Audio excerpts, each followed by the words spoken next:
And we are joined now by Stephanie Kelton, an economics and public policy professor at Stony Brook University. She's currently advising Democrat Joe Biden's U.S. presidential campaign, and she is also the author of The Deficit Myth.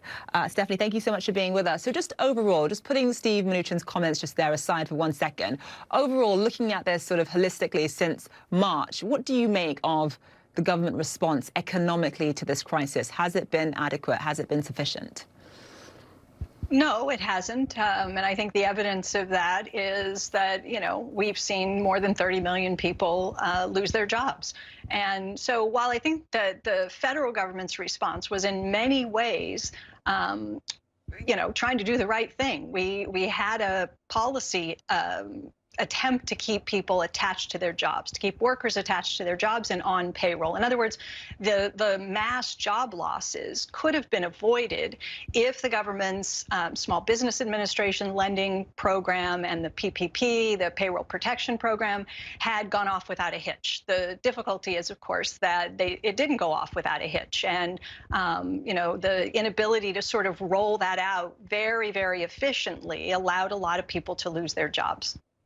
Okay, so just in terms of going forward then, you've talked about some of the mistakes made so far, but going forward, what is this right strategy, do you think, to speed up the economic recovery? Yeah, so, the largest piece of legislation we've had, there have been 4 that have made it through both the House and the Senate and to the president's desk. The biggest one we had was called the CARES Act, and that was a little over $2 trillion. That's what we just heard Secretary Mnuchin talking about. That money is making its way into people's pockets and into the economy. The House has stepped forward with another spending bill. They've passed a $3 trillion bill, but the Senate has thus far shown no interest in taking it up and passing it out of the Senate. And so, there is an appetite to do more, at least on the House side. And I think that, what I'm sensing from Secretary Mnuchin is that the Republicans do understand that the economy is not going to stand on its own, that something more is going to have to be done. And I think one of the most important things the federal government needs to do next is to get money to state and local governments, which are absolutely getting clobbered. They are laying off millions of state and local government employees. They are begging the federal government for help. And I think that if that help doesn't materialize quickly, we're looking at another million and a half public sector jobs being lost across the country. The last thing we want is, governors 50 little Herbert Hoovers stepping on the gas pedal, slashing spending, laying off workers at the same time that Congress is trying to do something to help recover and restore jobs in this country.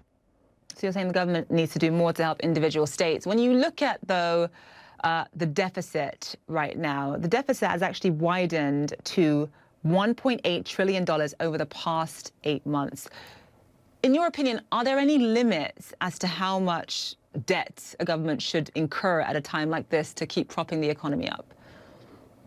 Well, I don't really think of it in terms of the limit to the debt. I think of it in terms of how much fiscal support the economy needs.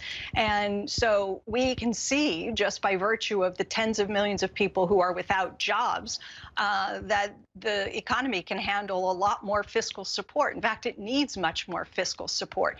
So, the deficit is going to be a reflection, to a large extent, of conditions in the real economy. The worse the real economy is doing, the larger the deficit will grow on its own, even without action from the federal government, because we have automatic stabilizers. So when the economy is weak and people lose jobs, they qualify for a whole range of programs that are designed to kick in automatically, to provide higher spending to support a weak economy. And of course, tax revenues fall off a cliff when the economy is weak. So the deficit will increase on its own, whether Congress acts or not. But I would call that the ugly way to increase the deficit. The better way to do it is proactively, to do it strategically, and to get money targeted into the hands of the unemployed, into the small businesses that are struggling to survive. And so targeted use of the deficit at this moment is exactly the right thing. And the economy will tell us when it begins to be enough spending. Right, so how they spend the money is key. Stephanie Kelton, live for us there. Thank you so much. Appreciate it.